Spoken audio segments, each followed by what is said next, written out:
अस्सलाम वालेकुम। मैं आजकल आपको पता ही है दुबई से वाया दुबई में इंडिया में आया हूँ। और इंडिया में बम्बई से 3 घंटे का रास्ता ट्रेन का या गाड़ी का या बस का। और मैं पूना में हूँ। और पूना की जो सौगात मैं दिखाना चाहता हूँ जो हमको बहुत ज़्यादा पसंद है वो है अंजीर। ये दरख्त नीचे लगे हुए हैं, आप तोड़ भी सकते हैं और बाज़ार से भी ख़रीद सकते हैं। तो बाज़ार मार्केट से ख़रीदे तो आजकल है ये 200 रुपये किलो।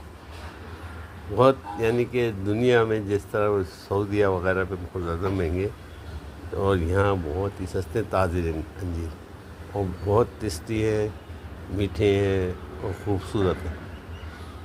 तो उम्मीद है आपको पसंद आएंगी। और आप जब भी इंडिया आए, पूना आए या इंडिया आए घूमने के लिए तो अंजीर ज़रूर टेस्ट कीजिएगा।